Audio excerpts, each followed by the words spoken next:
Qu'est-ce qui nous empêche d'apprendre? Salut, c'est François, facilitateur d'émotions positives. Alors c'est une citation que j'ai mise sur, tu as pu voir peut-être sur l'onglet communauté de YouTube. J'ai mis ça ailleurs aussi. Et là j'ai eu envie de faire une vidéo. Je viens juste de faire une micro vidéo de 60 secondes. Et ce qui m'est venu en fait sur ce qui nous empêche d'apprendre, c'est tout ce qu'on a déjà appris avant. Et à quoi je vais connecter ça? Je vais connecter ça à notre système de croyance.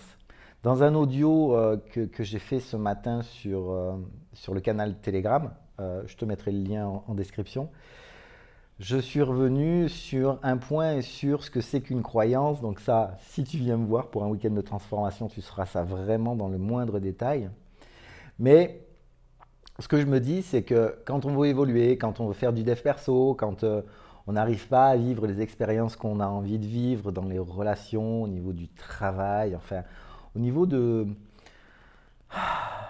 notre qualité de vie au quotidien. Et tout ça, je vais reprendre la métaphore que je vais peut-être développer un peu différemment, de la métaphore de la table, où tout ce que l'on croit savoir, tout ce que l'on sait, et ce sont des croyances. Ce sont des croyances, on peut croire que c'est factuel, et je te rappelle que toute vérité n'est que subjective. Elle est complètement et totalement connectée à la perception que tu peux avoir. Alors bien sûr, on peut te dire que 1 plus 1 égale 2. Bon, je peux te dire que ce n'est pas forcément le cas, hein, mais qu'est-ce que tu en penses de ce que je te dis? Alors un esprit cartésien peut peut-être bondir, quelqu'un d'autre va pouvoir aller chercher d'autres options, mais tout ça pour te dire que ce que tu crois savoir, si vraiment dans certains types de croyances qui sont profondes, tu imagines une table, une grosse table, un gros plateau en chêne, en hêtre, le truc, un bois bien sec, bien solide, bien ancien, là tu sais quand tu le touches, là tu sens la matière, etc. Et cette table, la plupart du temps, une table va avoir 2 pieds ou en longueur avec quelque chose au milieu. Je ne sais pas ce que tu vois ce que je veux dire. Mais sinon, la plupart du temps, ta table, elle aura 4 pieds. Mais imagine que cette table, elle est 5, 6, 10, 15 pieds. Et les croyances, c'est carrément ça. C'est-à-dire que, et je peux observer que pour des gens qui ont déjà appris, déjà essayé d'expérimenter différentes choses pour avancer, pour aller davantage vers quelque chose qui convient, et en fait, je me rends compte que, en fait, on construit des pieds de table un peu plus à la table, plutôt que de les enlever pour la rendre plus bancale jusqu'à ce qu'elle tombe. C'est le principe de la croyance qu'on fait en TPE, c'est que tous les pieds de la table, on va les scier, on va les transformer, ils ne seront plus là. Et la table, donc la croyance, ne sera plus là. Et c'est là que on se rend compte qu'on expérimente des expériences nouvelles. On se rend compte qu'on va expérimenter quelque chose dont on n'attendait plus vraiment que cela puisse se produire. Mais en commentaire des questions par rapport à... Alors c'est vrai que j'ai pris l'habitude d'improviser sur toutes mes dernières vidéos sur ce qui vient là, ici et maintenant. Et tu le sais, si tu me suis, si tu ne me suis pas, abonne-toi ou pas, c'est ton choix. Euh, Lâcher le lest de la montgolfière, scier les pieds de la table. Tout ça en même temps, en imaginant et en ayant conscience que c'est un processus de changement qui va se faire au niveau inconscient. Je te rappelle que pour apprendre quelque chose, il y a 2 choses. C'est un processus de répétition ou quelque chose qui est réellement connecté avec une émotion forte. Et ça peut être un trauma comme ça peut être quelque chose de très agréable. Là, tu vas apprendre quelque chose. Ce sont les 2 seuls moyens. Et moi, c'est ce que j'aime beaucoup et je me rends compte aussi de toute la puissance de plus en plus de la respiration. Alors, je ne suis pas vraiment dans la position rêvée, là, un peu vautré sur le canapé de mon cabinet.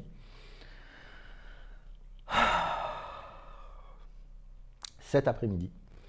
J'ai fait à peu près pendant 1 heure, visualisation, respiration dans le bassin.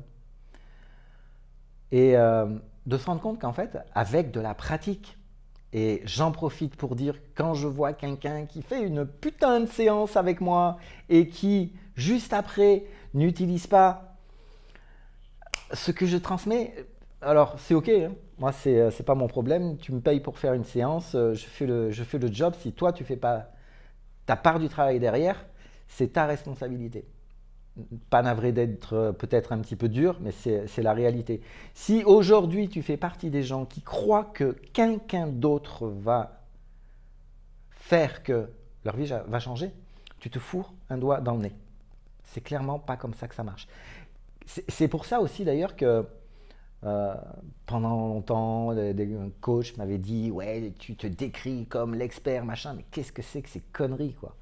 Moi, je me sens vraiment aujourd'hui, au travers des expériences de vie, hein, des relations amoureuses, sexuelles, des expériences professionnelles, de tous mes comportements que je savais qu'ils ne me convenaient pas. Et j'en ai encore qui ne me conviennent pas. Et c'est ok. Je me rends compte à quel point, oui, on peut faciliter la vie de quelqu'un. On peut permettre, quelque part, d'ouvrir des possibilités, mais c'est en fait, c'est la personne qui va s'ouvrir et se créer ses possibilités, ses opportunités, en transformant jour après jour aussi. Parce que quand je vois que des gens, pendant des dizaines et des dizaines d'années, comme c'est mon cas, ça a été mon cas et c'est mon cas, on a reproduit des scénarios identiques. On a pratiqué encore les mêmes émotions de survie, ces émotions, la tristesse, la colère, l'impuissance. Quand on a pratiqué ça pendant longtemps, est-ce que tu vas imaginer que sans faire quelque chose de nouveau chaque jour, les choses vont changer? Dis-moi ce que tu en penses. Clairement, c'est pas ça.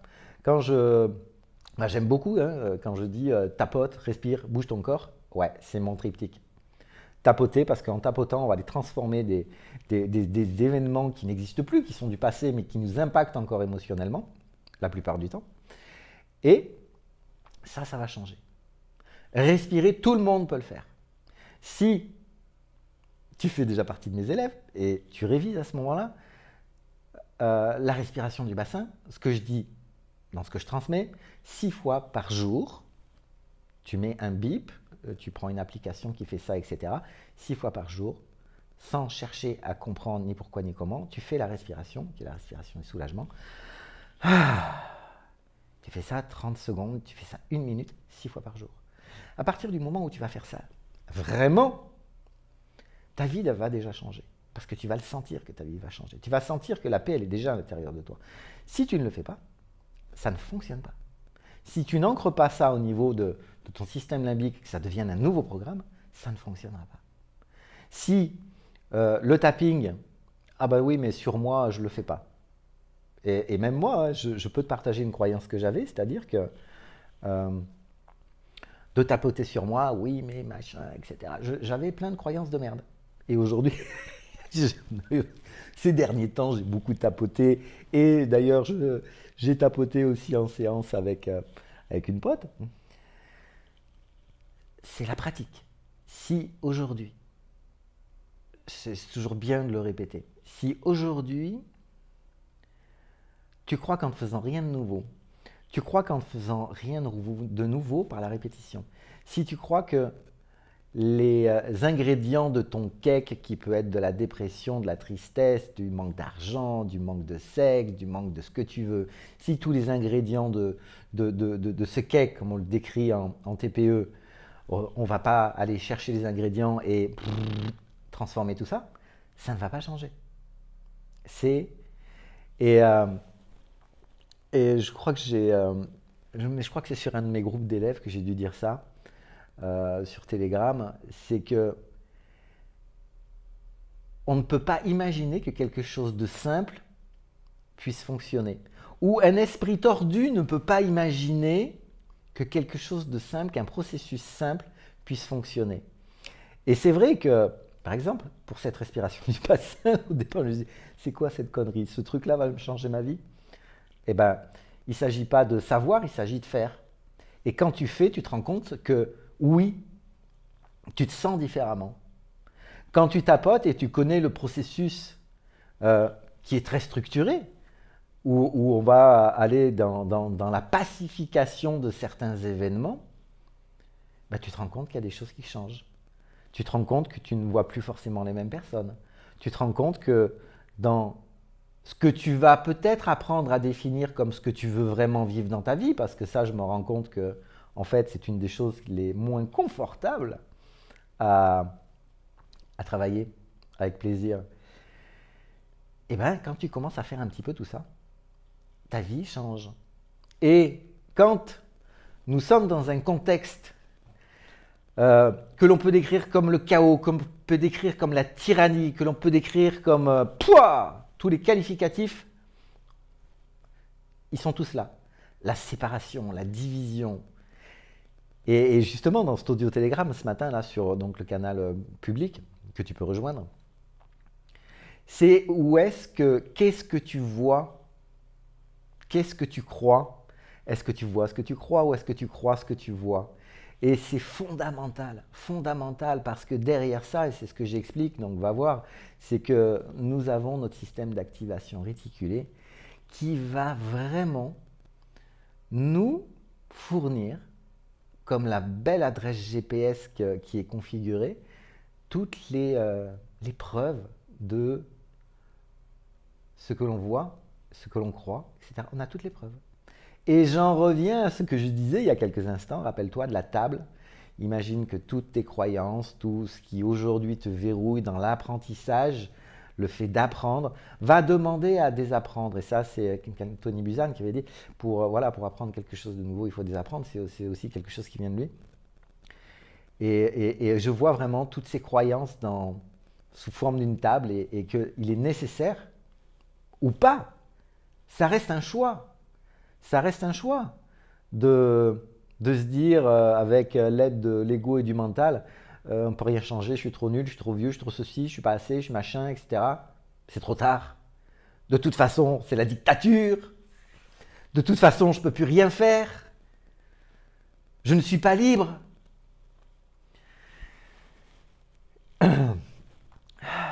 Et là, ce qui me vient, c'est encore une fois cette phrase de Viktor Frankl, que je cite régulièrement en formation ou en vidéo. Donc je ne vais pas redévelopper qui il est. Si ça t'intéresse, tu vas voir d'autres de mes vidéos.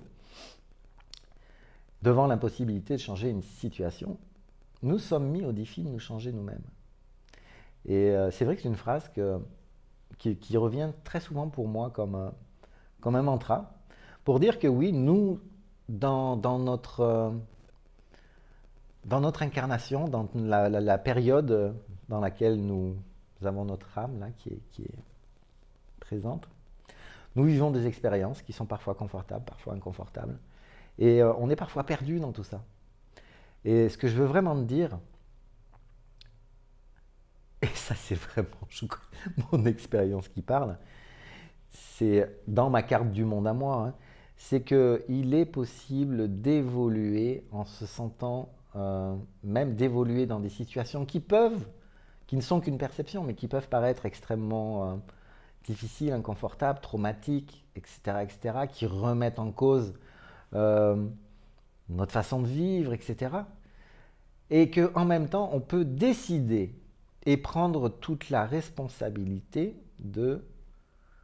d'imaginer, de créer une vie qui nous convienne vraiment. Dans un contexte qui, au départ, ne permet pas forcément de voir, de penser et de croire que c'est possible, alors que c'est possible. Ce matin, je suis parti 1h30 faire de l'exercice dans la colline. C'est cool, quoi. Qu'est-ce que j'ai envie de voir? Est-ce que j'ai envie de voir des gens malheureux, masqués, etc. Et j'ai vraiment, je sais, c'est pas de la compatie, c'est pas de la compassion, mais je vois vraiment des gens qui souffrent par rapport à tout ça. Et ce que je peux dire, c'est que oui, il y a des solutions pour transformer l'excès de stress qui est généré par tout un tas de situations. Même si, comme une de mes dernières vidéos, et je mettrai le lien juste dessous, euh, ça demande, voilà, de son alimentation, son corps, qu'est-ce qu'on en fait, ses pensées, qu'est-ce qu'on fait de nos pensées, euh, voilà, comment on respire, quels sont les outils qui sont simples, que l'on peut utiliser, qui vont pouvoir vraiment changer notre vie et créer, imaginer une vie qui nous convienne. Et chacun va avoir des envies, des besoins, des rêves différents. Et si, j'aime beaucoup cette phrase aussi, si tu ne rêves pas, si le rêve t'est interdit pour toi, maintenant, mais rêver, c'est n'importe quoi, c'est débile. Imaginez qu'on puisse être heureux, imaginez qu'on puisse être dans une relation cool, imaginez que voilà, l'argent, c'est pas pour moi, imaginez que s'éclater au lit, non, c'est pas pour moi non plus.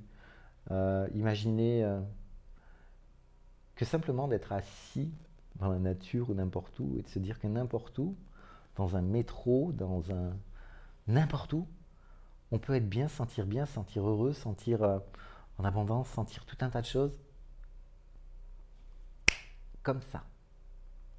Et, et parfois, comme je l'ai expérimenté pendant quelques jours, oh, il y a des petites activations qui sont là. Super. Bon, sur le coup, pas super. Et après, ok, très bien. Je fais quoi de ça? Je prends toute la responsabilité. C'est-à-dire que tout ce que je vis aujourd'hui, tout ce que j'expérimente, tout ce que j'ai pas, machin, tout ce qu'il y a autour de moi, c'est moi et moi seul qui le crée. Dis-moi ce que tu en penses en commentaire. Je sais que beaucoup de gens sont... C'est très bien, hein. C'est pas tant pis, tant mieux. De nombreuses personnes sont choquées par ça. Et en même temps, c'est le plus court chemin pour rester dans des situations, dans des vies, dans des ressentis de merde. Et quand on a décidé de prendre toute la responsabilité de ça, oui, au départ, tout le déni, les cool, machin, etc. C'est pas cool. Mais après, ça devient super intéressant. Voilà ce que j'avais envie de te partager. Dis-moi ce que tu en penses. Je mettrai aussi dans la description les liens pour le week-end de transformation de fin septembre.